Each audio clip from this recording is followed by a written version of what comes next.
Halo, selamat datang di video pembelajaran React Native bagian ke-8. Video ini merupakan bagian paling terakhir dari video pembelajaran React Native. Di bagian ke-8 ini kita akan belajar tentang authentication flow dan mengimplementasikan React Navigation dan juga async storage. Authentication flow ini berguna jika aplikasi kalian memiliki halaman login, di mana kalau misalkan aplikasinya baru diinstal, user kan kondisi belum login, maka user harus melakukan login dulu. Setelah user login, maka dia akan masuk ke halaman selanjutnya, misalkan sebuah halaman dashboard atau homepage-nya.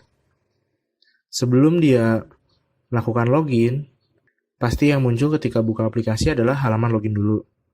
Tapi ketika kondisi dia sudah melakukan login, dan dia close aplikasi, atau bahkan restart handphonenya, ketika dia buka aplikasi tidak akan tampil ke halaman login lagi, tapi akan langsung masuk ke halaman homepage-nya. Misalkan aplikasi-aplikasi yang umum sekarang, seperti Instagram dan lainnya, sebelum kita melakukan logout, maka kita akan langsung masuk ke halaman utama aplikasi, yaitu halaman timeline atau halaman homepage-nya. Nah, di video kali ini saya akan menjelaskan tentang authentication flow itu dan penerapannya menggunakan React Navigation dan juga async storage. Di sini saya sudah create project namanya auth-test. Kalian bisa membuat project masing-masing kalian sendiri dengan React Native init. File app.js di project ini sudah saya ubah. File ini saya copy sebetulnya, source code-nya full dari halaman React Navigation ini. Jadi kalian buka documentation-nya React Navigation, lalu di bawah ada guides authentication flow. Nah, di sini ada penjelasannya tentang authentication flow. Seperti yang saya bilang tadi, user membuka aplikasi, dia akan ngecek authentication state. Gitu. Jadi apakah user sudah login atau belum? Jika user sudah, maka dia akan pindah ke halaman utama, halaman home-nya misalkan. Jika belum, dia akan masuk ke halaman login. Nah, di sini untuk source code-nya langsung copy saja. Dari bagian paling bawah ini ada run this code, ya. Bagian paling bawah, fill in the order components. Ini akan membuka tab baru seperti ini. Nah, ini langsung di copy saja semua codingannya dari paling atas sampai bawah. Lalu di paste ke app.js. Nah, karena di sini kita menggunakan React Navigation. Artinya, jangan lupa, pada project ini kita harus install React Navigation. Kurang lebih cara installnya sama seperti video-video sebelumnya. Buka React Navigation, websitenya, lalu ke documentation, dan buka getting started. Di sini ada petunjuknya, kita tinggal install menggunakan yang React Navigation, lalu install gesture handle, lalu dilakukan link. Setelah diinstal, baru kita bisa menggunakan React Navigation. Nah, kurang lebih setelah diinstal dan juga setelah dikopas app.js-nya, ketika di run, seperti ini tampilannya. Oke, ini adalah tampilan project ini pada handphone saya. Jadi di sini menampilkan sebuah halaman. Di sini ada tulisan please sign in. Di bawahnya ada button sign in. Di sini kita bisa lihat, ini bisa diibaratkan ini halaman login. Ada form loginnya dan juga ada button login. Hanya di sini kita buat statis button loginnya. Jika di login biasa, kita akan ngecek username passwordnya itu cocok dengan database kita atau tidak. Nah, di sini kita tidak melakukan pengecekan itu. Jadi ketika dia klik button sign in ini, dia langsung melakukan login statis. Lalu pindah ke halaman selanjutnya. Kita coba ya. Nah, oke, barusan saya klik buttonnya, kita pindah ke welcome to the app. Jadi di sini ibaratkan sebuah halaman yang menjadi halaman utama dari aplikasi, misalkan halaman homepage atau timeline, di mana halaman ini hanya bisa diakses jika user sudah login. Nah, misalkan saya close aplikasinya ya.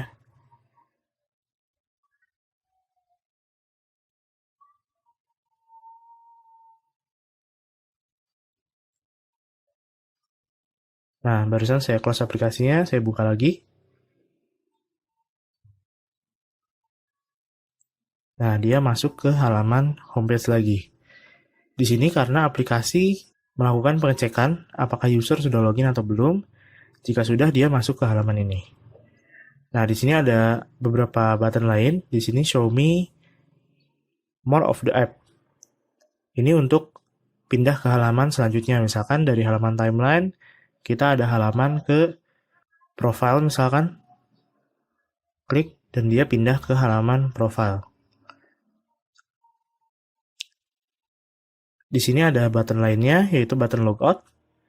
Button logout ini akan menghapus session login kita, sehingga aplikasi akan melakukan pengecekan bahwa kita belum melakukan login. Ya, kurang lebih seperti itu. Nah, selanjutnya saya akan jelaskan soal codingan dari aplikasinya. Di app.js ini, jika kita lihat, di sini ada beberapa kelas. Di sini ada kelas sign in screen. Seperti yang kita ketahui, pada React Native, satu kelas itu adalah satu halaman atau satu screen. Jadi bisa dibilang ini adalah satu screen, ini adalah screen login, di mana di sini ada button sign in. Seperti yang kita lihat pada aplikasi ketika dia baru buka. Lalu di sini ada kelas home screen. Ini merupakan halaman home-nya dari aplikasi yang kita bisa akses ketika sudah login. Di sini ada button seperti yang tadi kita lihat pada home screen. Ada show me more of the app dan juga ada button actually sign me out. Yang button atas ini yang untuk pindah ke halaman selanjutnya. Yang button bawah ini adalah button untuk logout. Lalu di sini ada outer screen. Outer screen itu yang barusan kita coba. Halaman yang ketika kita klik, dia dari homepage kita klik, dia pindah ke halaman selanjutnya. Misalkan sebuah halaman profile misalkan ya. Seperti itu. Lalu di sini ada kelas loading screen. Nah, kelas apakah ini? Kalau kita lihat di sini dari kelas ya, di sini bisa dibilang satu screen ya ini, satu sebuah screen halaman. Kalau kita lihat dari codingannya, dia akan memanggil function bootstrap async ya, dimana ini adalah function buatan sendiri. Di sini dia ngecek user token. Dia get item user token dari async storage. Dia ambil user token, lalu di sini ada kondisional if this props navigation navigate user token up out. Ini bisa dibilang jika ada user token, maka dia pindah ke halaman app. Jika dia tidak ada user token, dia pindah ke halaman out. Di mana halaman out ini adalah jika kita lihat di Stack Navigator ya, out ini adalah sign in screen. Lalu app stack adalah home screen dan lainnya. Kita sudah belajar soal Stack Navigator ya di video sebelumnya. Semoga kalian masih ingat. Oke, kita sudah mengetahui komponen-komponennya. Sekarang saya jelaskan alurnya. Di sini, di app container, kita menggunakan create switch navigator. Switch navigator ini merupakan metode dari React Navigation untuk membuat suatu rute. Nah, di sini kita lihat ada initial route name, adalah outloading, di mana outloading ini merupakan outloading screen, kelas outloading screen yang ini. Artinya, setiap dia melakukan perpindahan halaman atau membuka sebuah halaman, misalkan pindah dari halaman timeline ke halaman profile, atau mungkin aplikasi baru dibuka, dia akan selalu melewati rute halaman ini dulu. Ketika melakukan transisi halaman apapun atau membuka halaman baru, membuka aplikasi, pasti dia akan masuk ke halaman ini dulu. Di mana di halaman ini, kita lihat di sini melakukan pengecekan. Apakah ada user token yang disimpan dalam async storage? Jika ada user token, maka dia pindah ke halaman app. Jika tidak ada, dia pindah ke halaman out. Kurang lebih seperti itu. Jadi, ini merupakan sebuah transit ya. Transit setiap perpindahan halaman dia akan melewati fungsi ini dulu. Oke. Selanjutnya, di sini ketika dia cek ada user token, dia akan pindah halaman app. App itu adalah halaman ya ini, home screen, outer screen, dan lainnya. Seperti itu. Nah, kurang lebih hanya sedikit seperti itu penjelasan untuk penggunaan dari Create Switch Navigator. Jadi ketika kalian membuat aplikasi yang ada halaman login, di mana user harus login dulu sebelum bisa mengakses fungsi di aplikasi, kalian perlu membuat Switch Navigator ini. Di sini dideklarasikan initial route name-nya. Kita bisa melakukan kopas saja sih di aplikasi-aplikasi kita, sama seperti ini. Lalu untuk upstack dan outstack-nya sesuaikan dengan halaman-halaman yang kita buat. Oke, cukup segitu untuk penjelasan tentang Switch Navigator. Selanjutnya, kita akan jelaskan tentang async storage. Nah, async storage ini apa sih? Async storage ini adalah penyimpanan pada lokal aplikasi. Kalian bisa menyimpan apapun pada async storage ini. Kurang lebih biasanya saya menyimpan seperti user token ini. User token atau profile dari user. Ketika user login, biasanya saya ambil data user, profil user, seperti nama, saya simpan di async storage. Sehingga ketika saya butuh nama user atau foto user, saya ambil dari async storage. Saya tidak melakukan request API terus-menerus. Async storage ini sebetulnya langsung dari React sudah ada ya. Kalian bisa menambahkan async storage pada import React Native. Cara penggunaannya pun mudah. Ketika sudah diimport, untuk melakukan set item, itu seperti ini. Di sini contohnya di halaman sign in screen ya. Ketika ada button sign in, di sini kita kasih props on press, dia akan panggil metode sign in async. Nah, di mana metode ini kalau kita lihat ya, dia melakukan operasi asinkronus. Di sini dia melakukan operasi ini, set item. Gitu. Jadi dia melakukan set item dengan key-nya ya. Key-nya adalah user token dan value isi dari key ini adalah ABC. Ini kalau diimplementasikan di aplikasi nyatanya, mungkin kalian bisa menyimpan ID user atau token authentication saat login. Jadi untuk menggunakan async storage, untuk menyimpannya cukup seperti ini ya, async storage.setItem. Nah, di sini karena dia asinkronus, kita perlu menggunakan await. Await ini artinya dia akan menunggu sampai operasi ini selesai, baru dia akan melakukan operasi selanjutnya. Kalau di sini adalah navigate ke app tadi. Gitu. Jadi penjelasannya untuk di halaman sign in screen atau halaman login, ketika dia klik button sign in, di sini dia memanggil sign in async. Nah, biasanya di sini kita bisa kasih if username sama dengan apa ya, misalkan, dan password sama dengan apa, maka dia akan masuk ke halaman aplikasi. Gitu. Else, ini pindah ke halaman login. Atau tampilkan pesan gagal login. Seperti itu.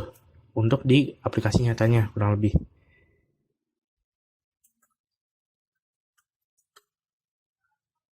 Nah, di sini kita sudah set itemnya. Lalu dia navigate ke app, pindah halaman ke app. Seperti yang kita tahu, ketika setiap ada perpindahan halaman, dia pasti akan masuk dulu ke halaman out loading screen. Dimana di halaman ini, kalau kita lihat, dia memanggil function bootstrap async ini. Nah, di sini ada pemanggilan user token, ya. Kalau di sebelumnya kita set item, di sini kita get item. Key-nya apa yang mau kita get? Gitu. Get item nanti value-nya, ya, contoh yang tadi ABC tadi, value-nya masuk ke user token. Gitu. Akhirnya di sini dilakukan kondisional.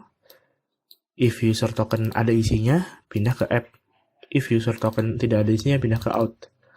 Misalkan tadi kita sudah klik button dan user token sudah terisi, dia akan pindah ke halaman app. Ketika pindah, dia masuk ke function ini dulu. Dia melakukan pengecekan, karena sudah ada user tokennya, maka dia pindah ke halaman app. Di mana halaman app ini adalah halaman home dan juga other screen. Oke, kurang lebih penjelasannya seperti itu. Nah, di sini di aplikasi kita melihat ada warning ya. Coba kita lihat warningnya. Di sini keterangannya Async Storage sudah tidak dalam maintenance dari React Native. Ya. Memang untuk Async Storage ini sekarang menggunakan dari community.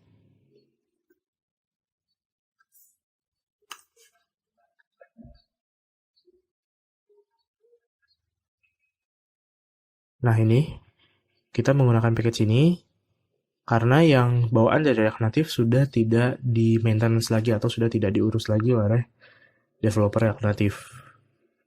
Gitu. Kita untuk menggunakan Async Storage, kita harus menggunakan Async Storage dari React Native Community ini. Cara installnya kurang lebih sama seperti biasa. Kita copy.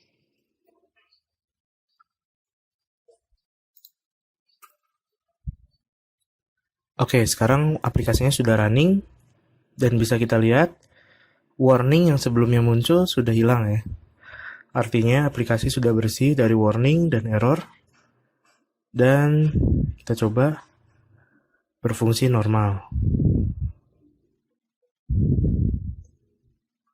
Oke, kurang lebih seperti itu penjelasan tentang authentication flow, login, Async Storage, dan juga React Navigation.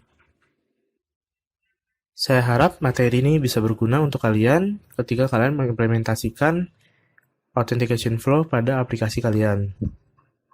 Video ini merupakan video terakhir dari materi pembelajaran React Native. Terima kasih telah mengikuti video ini dari awal sampai akhir. Jika ada pertanyaan, kalian bisa ditanyakan pada grup yang sudah disediakan. Dan selamat berinovasi.